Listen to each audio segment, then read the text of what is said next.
अगला चैप्टर भारतीय राष्ट्रीय राजनीति के बारे में। भारत की जो राष्ट्रीय राजनीति 1858 से 1947 के बीच में, तो सबसे पहले हम बात करेंगे भारतीय राष्ट्रीय कांग्रेस की।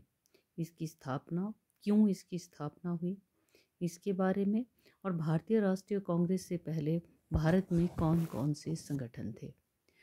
अंग्रेज, जैसा कि आप जानते हैं कि भारत में व्यापार करने आए थे, लेकिन भारत में फैली हुई जो अशांति थी, अराजकता थी, उसका लाभ उठाकर उन्होंने यहाँ पर अपना जो साम्राज्य प्रशासन था उसको स्थापित कर लिया।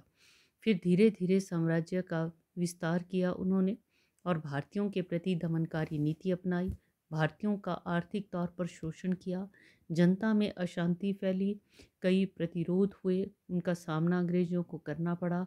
1857 में पहली बार भारत के जनसमूह ने जो है मिलकर विरोध किया, हालांकि ये असफल रहा।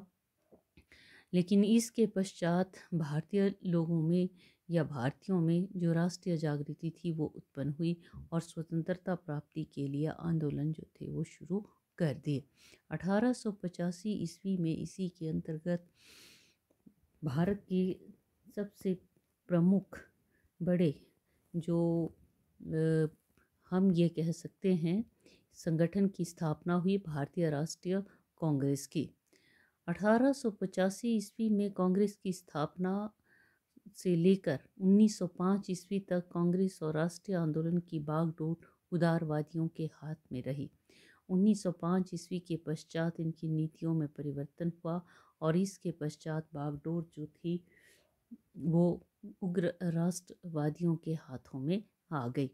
तो हम पहले बात करेंगे भारतीय राष्ट्रीय कांग्रेस की और भारतीयों में जन चेतना क्यों आई। तो पहले ये कुछ कारण हम लेते हैं। सबसे पहला है 1857 ईस्वी की क्रांति का प्रभाव। 1857 की क्रांति के बारे में आपने पढ़ा, तो इस क्रांति का गहरा प्रभाव भारतीयों के ऊपर जो है पड़ा और इसी के तहत, बेशक ये असफल रही वो अलग बात है, तो इस विद्रोह को दबाने के में अंग्रेज सफल हुए, लेकिन इससे भारत की जो राष्ट्रीय भावना थी उसको जो है एक बल मिला। भारतीय अंग्रेजी शासन का अंत करने पर तुल गए। महारानी विक्टोरिया ने 1858 ईस्वी में घोषणा में भारतीयों को अनेक सुविधाएं प्रदान करने का वचन दिया, परंतु वो घोषणा जो थी वो भी राष्ट्रीयता की तीव्र गति को रोक नहीं पाई। दूसरा है जातीय भेदभाव या कटुता। 1857 की क्रांति के पहले बहुत से अंग्रेज ऐसे थे जो ईमानदारी के साथ भारतीयों की भलाई के लिए कार्य करते थे। विद्रोह के दौरान अंग्रेजों द्वारा दमन और कठोरता की नीति और उनके अत्याचारों ने भारतीयों के मन में असंतोष और अविश्वास की भावनाएं उत्पन्न कर दी। दोनों के बीच में हार्दिक जो संबंध था वो टूट गया और जातीय जो घृणा थी, कटुता थी या भेदभाव था, उसने इसका स्थान ले लिया। दोनों के बीच सहानुभूति जो थी वो समाप्त हो गई और एक दूसरे के प्रति अविश्वास की जो दृष्टि थी या विचारधारा थी वो पनपने लगी, क्योंकि शिक्षित भारतीयों को उच्च पदों पर नियुक्त नहीं किया गया। अंग्रेज भारतीयों को क्लबों में, रेलवे की फर्स्ट क्लास अपार्टमेंट में बैठने से रोकते थे। तो बहुत से कई कारण थे जिससे दोनों के बीच में जो खाई थी वो बढ़ती ही चली गई और इससे भी एक भारतीय राष्ट्रीय कांग्रेस और राष्ट्रीयता की विचारधारा को बल मिला। फिर परिवहन और संचार के साधन। बेशक 1857 ईस्वी के स्वतंत्रता संग्राम के लिए एक ये कारण भी उत्तरदायी था कि संचार और परिवहन की व्यवस्था ने भी भारतीयों के मन में अंग्रेजों के प्रति रोष जो था उत्पन्न किया था। लेकिन अब क्या हुआ, 1858 के पश्चात भारतीय जो थे परिवहन और संचार की जो कीमत थी या इसके जो लाभ थे उनके बारे में जान गए थे और इस संचार और परिवहन ने लोगों को एक दूसरे के करीब लाया और इससे भी राष्ट्रीयता का जन्म हुआ। फिर अंग्रेजी भाषा का प्रभाव। बेशक अंग्रेजी भाषा अंग्रेजों ने भारतीयों को इसलिए पढ़ाई ताकि उनको सस्ते क्लर्कों की प्राप्ति हो सके, लेकिन भारतीयों के लिए ये एक वरदान सिद्ध हुई। भारतीयों ने इस अंग्रेजी भाषा को सीख कर विदेशी साहित्य को पढ़ा, संस्कृति को जाना और इसी के अंतर्गत उनको लगा कि हमें भी अंग्रेजों से स्वतंत्र होना है। तो इसलिए भी क्या हुआ कि राष्ट्रीयता का जन्म हुआ। फिर है पाश्चात्य विचारों का प्रभाव। सही बात है कि अंग्रेजी भाषा जब सीख ली तो पाश्चात्य सभ्यता संस्कृति के बारे में भी जाना। कितनी ही विश्व में उस दौर में भी घटनाएं घट चुकी थी। 1789 की 1789 की फ्रांसीसी क्रांति हो चुकी थी। तो पाश्चात्य जो विचारधारा के विचार थे, जो लेखक थे, उनके विचारों को भारतीयों ने पढ़ा, समझा जाना और इसने भी राष्ट्रीयता को बढ़ावा दिया। फिर अंग्रेजों की आर्थिक नीति, बेशक वो शोषण कर रहे थे, भारतीयों का आर्थिक तौर पर बेरोजगारी बढ़ रही थी और इसी के तहत ही धन का भी निष्कासन हो रहा था। तो इसने भी भारतीय राष्ट्रीय कांग्रेस की स्थापना की ओर जो है जोर दिया। फिर मध्य वर्ग का उत्थान। जैसे जैसे अंग्रेजी भाषा, अंग्रेजी साहित्य, अंग्रेजी शिक्षा को अंग्रेज भारतीय पढ़ते जा रहे थे, जानते जा रहे थे, वैसे वैसे ही इसी के साथ साथ क्या हुआ कि भारत का जो भारतीय जो थे वो अधिक संख्या में पढ़ने लिखने लगे। डॉक्टर, इंजीनियर, वकील, इसी के साथ साथ व्यापारी बनने लगे वो। और एक नया वर्ग जो था भारत में उभर कर सामने आया, जिसको कहा जाता है पढ़ा लिखा या मध्यम वर्ग। तो इस मध्यम वर्ग ने बहुत बड़ा सहयोग दिया भारत में राष्ट्रीयता को उत्पन्न करने में।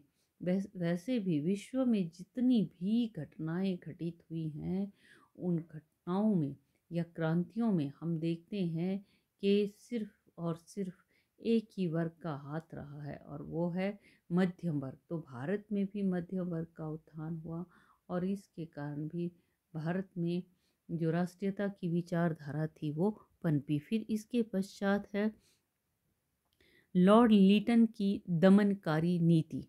लॉर्ड लीटन की जो नीति थी, उस नीति ने भी भारतीयों में असंतोष जो है उससे पनपा। विशेष तौर पर लीटन ने जो दमनकारी नीति को अपनाया, इसके तहत उसने क्या किया, साम्राज्यवादी भावनाओं से वो प्रेरित था, दमनकारी नीति को अपनाया। महारानी विक्टोरिया ने कैसरे हिंद की उपाधि धारण की, तो उसने एक शानदार दरबार जो है दिल्ली में आयोजित किया, लाखों रुपए खर्च किए, जबकि भारतीय जो थे गरीबी की, निर्धनता की चपेट में आ चुके थे।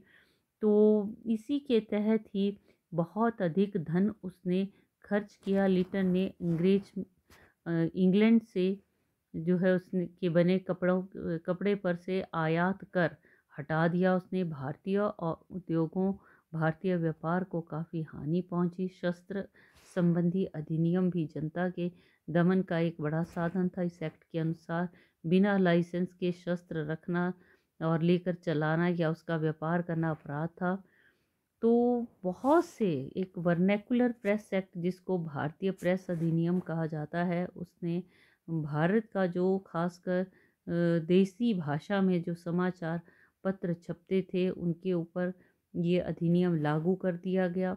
तो उसकी जो दमनकारी नीति थी, उस नीति से भी राष्ट्रीयता का जन्म हुआ। फिर है इल्बर्ट बिल विवाद। लॉर्ड लीटन के बाद भारत में गवर्नर वाइसरॉय बनकर आया लॉर्ड रिपन। लॉर्ड रिपन, जिसको गुड रिपन भी कहा जाता है, उदार विचारों का व्यक्ति, भारतीयों से सच्ची सहानुभूति थी। उसने दूसरा अफगान युद्ध बंद करवाया और प्रेस के प्रति उसका जो व्यवहार था वो भी अच्छा था। भारतीय जजों को अंग्रेजों के विरुद्ध मुकदमे सुनने और साथ ही साथ दंड देने का अधिकार वो देना चाहता था और इस उद्देश्य के लिए उसकी काउंसिल के कानून सदस्य इल्बर्ट ने एक बिल पेश किया, जिसको इल्बर्ट बिल कहा जाता है। अंग्रेजों ने इसका विरोध किया और ये बिल पास नहीं हो सका और इससे भारतीयों की भावना को बड़ी ठेस पहुंची। उन्हें विश्वास हो गया कि अंग्रेज अपनी जाति भेद की जो नीति है उसको नहीं छोड़ सकते। भारतीयों ने अंग्रेजों के विरुद्ध अपने आप को संगठित करना शुरू कर दिया। 1833 ईस्वी की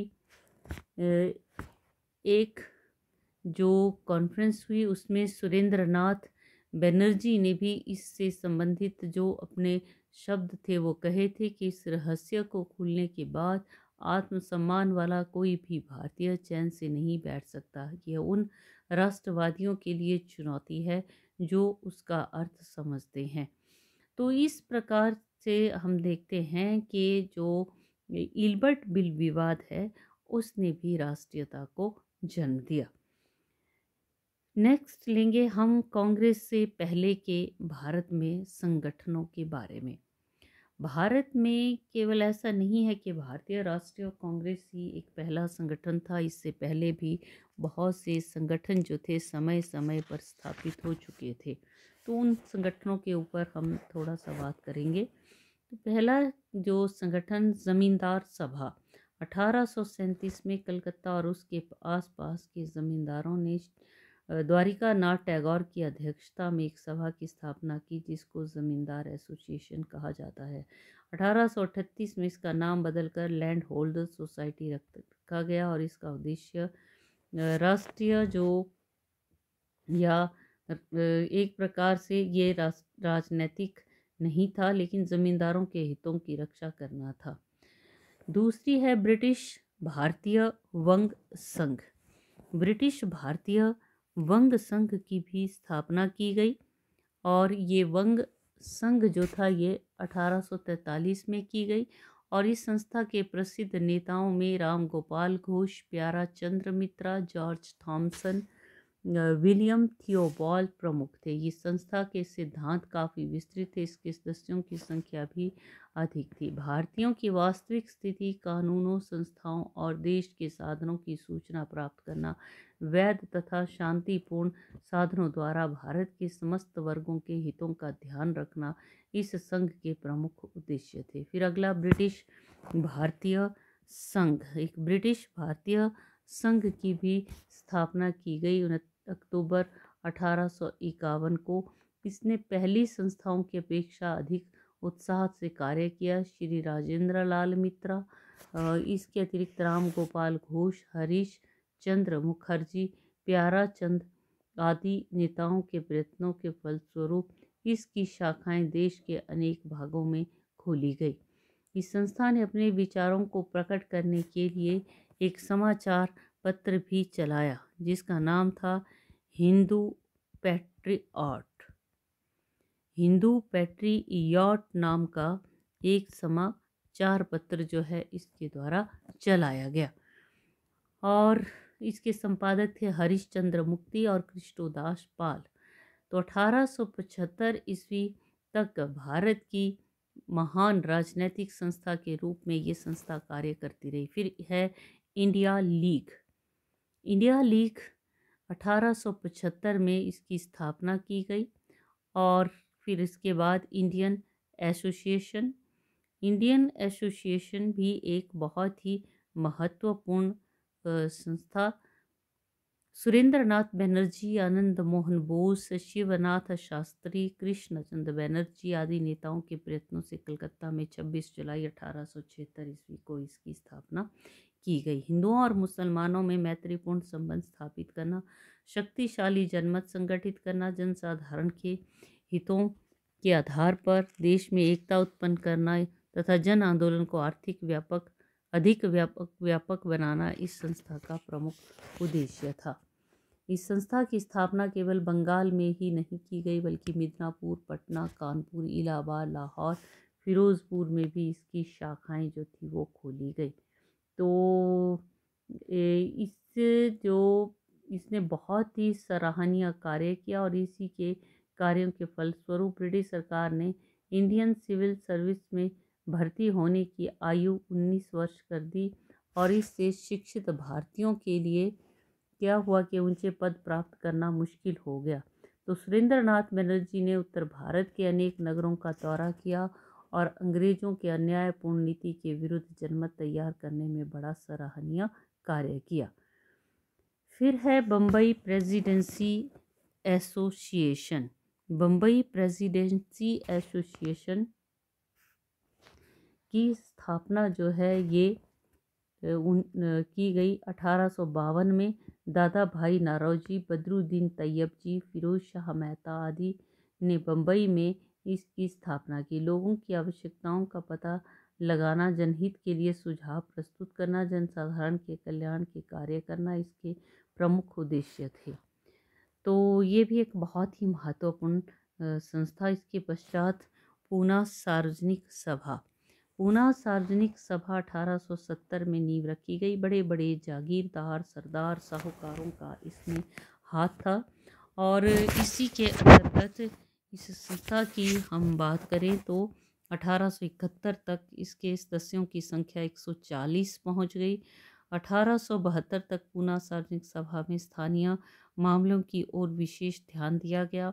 शराबबंदी, मंदिरों का उचित प्रबंध, पूना में शिक्षा व्यवस्था में सुधार, बम्बई हाई कोर्ट में भारतीय न्यायाधीशों की नियुक्ति, वर्नैकुलर स्कूल खोलना, ये इनके प्रमुख विषय जो थे, ये उनके मांगे भी हम कह सकते हैं। इसके पश्चात इंडियन एसोसिएशन और नेशनल कॉन्फ्रेंस। भारत में इल्बर्टविल विवाद अभी चल ही रहा था कि अंग्रेजी सरकार ने सुरेंद्रनाथ बनर्जी को सरकार के विरुद्ध एक लेख लिखने के लिए कैद कर लिया। इससे भारतीयों की भावनाओं को और अधिक ठेस लगी। वे अब एक देशव्यापी संस्था की स्थापना करने का अनुभव करने लगे जो राजनीतिक मामलों पर जनमत को संगठित कर सके और राष्ट्रीय संघर्ष को जनता तक पहुंचा सके। इंडियन एसोसिएशन, जिसकी स्थापना 1866 में हुई, दादा भाई नारोजी के प्रयत्नों से हुई थी। उन्हीं के प्रयत्नों से के कारण कलकत्ता में दिसंबर 1883 में एक राष्ट्रीय सम्मेलन का आयोजन किया गया, जिसे 1885 में होने वाली भारतीय राष्ट्रीय कांग्रेस का अग्रगामी रूप कहा जाता है। सुरेंद्रनाथ बनर्जी राष्ट्रीय सम्मेलन के प्रमुख नेताओं में से थे। शासन संबंधी समस्याओं पर विचार किया गया। सम्मेलन के सभापति आनंद मोहन बोस का कहना था, यह सम्मेलन राष्ट्रीय पार्लियामेंट की ओर प्रथम कदम है।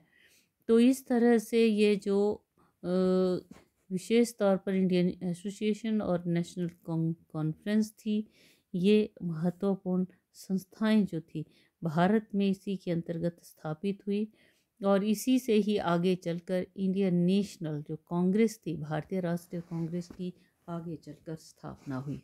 तो इस वीडियो में हम इतना ही